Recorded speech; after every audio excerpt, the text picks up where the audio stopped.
If you love movies and movie discussions, you've come to the right place. Who might you ask? I am the Wiz! And I'm here today to review the 1991 Star Trek film, Star Trek VI: The Undiscovered Country, starring, well, you know, the crew, and Christopher Plummer. Ooh, nice.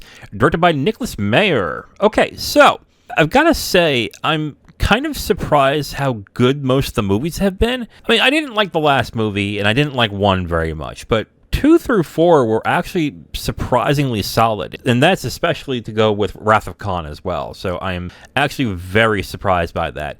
Now, I'm really surprised too because it just seems like Star Wars gets all the attention. Like, everyone's like, oh man, Star Wars is the best, this and that, but I find these movies better. I find these much more interesting and have better characters than Star Wars did. That's the thing that I think is surprising me going into watching these films for the first time. So why don't we cap it off? Let's get into it. Let's get into the review of Star Trek VI: The Undiscovered Country, directed by Nicholas Meyer. But before that, let's get into the plot. Captain Kirk, played by William Shatner, and the crew of the USS Enterprise are carrying Klingon Chancellor Gorkon to Earth to negotiate a peace treaty with the United Federation of Planets.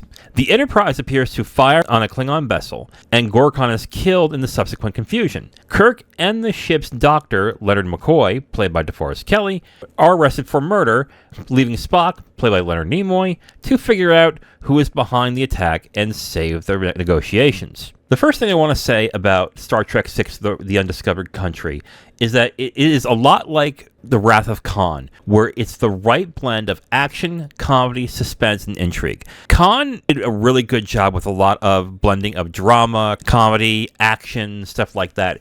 And this film is no different. It is actually a very entertaining film because it constantly does different things throughout the entire film. It's not as silly as the 4th movie, but it's also not as gravely serious and artistic as the first one. It just has this right blend that just keeps its movie entertaining throughout the entire time that you're watching. The action doesn't look bad either. It actually looks very good, which is not something that's consistent throughout the other Star Trek films. I think the mystery of why the ship fired on to the Klingons and what's going on with Kirk and Bones is probably the best part of the movie, and the introduction of different types of elements throughout the film is just a lot of fun to watch. But what I will say is the actual reveal of the villains in this movie is kind of underwhelming. It's not that surprising. It's actually kind of obvious once you get right into the movie, but I think that's one of the weaknesses of this film that doesn't really match to what Wrath of Khan was, because Wrath of Khan had a great villain. This one, they kept the mystery, and it worked as they were trying to piece together who it was, who did what, and why, but it really just felt kind of underwhelming when it came to the end of the film. But what I will definitely say is that this film is a great way to end the 6-picture arc that is this Star Trek series. I came into this only watching the remakes and thought that was good, but that's obviously probably not what Star Trek is, so I didn't bother going to the older ones. Now that I have seen these other 6 films, I have to say that I pretty much misjudged Star Trek as a whole.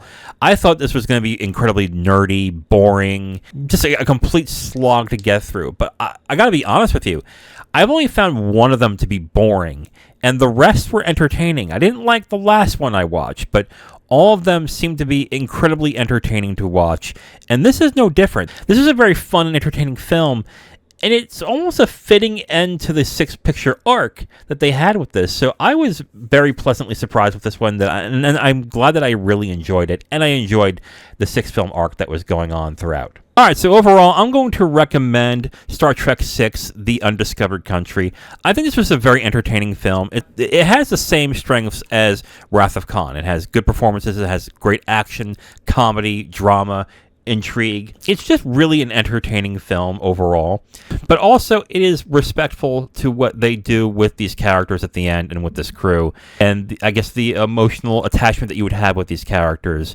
as the film ends. So I really enjoyed this movie. I thought it was a lot of fun.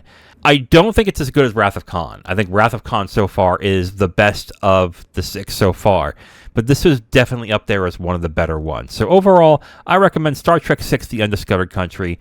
Check this out on Paramount Plus if you have not seen it, of course. I will say this. If you were like me and you didn't give Star Trek a chance, and you thought, oh, this is boring, this is going to be really nerdy and stuff like that, I would honestly say give it a shot, starting with 2. Watch Wrath of Khan, and I think you would enjoy it. So overall, again, I recommend Star Trek VI: The Undiscovered Country. Now, if you want my full review on this movie, you can go to my website at IamTheWiz.com. You'll have my full written review right on the site, along with a link to the video that has this review that you've just listened to. All right, so for Tuesday, I'll be reviewing The Corpse Bride, directed by Tim Burton and Mike Johnson. Thursday, me and Zero are going to be reviewing Young Frankenstein, directed by Mel Brooks. And on Saturday, we're going to continue to watch the next Star Trek movies, and we're going to go into Star Trek Generations, directed by David Carson. And I believe this is the movies that has Picard in it, so I don't know if they're part of the Enterprise. I'm not sure, so we'll find that out together. So again, Tuesday, I'll be reviewing The Corpse Bride, directed by Tim Burton and Mike Johnson. Thursday, me and Zero are going to be reviewing Young Frankenstein, directed by Mel Brooks. And on Saturday, Star Trek Generations, directed by David Caruso. I am The Wiz, and I'll talk to you next time. Bye.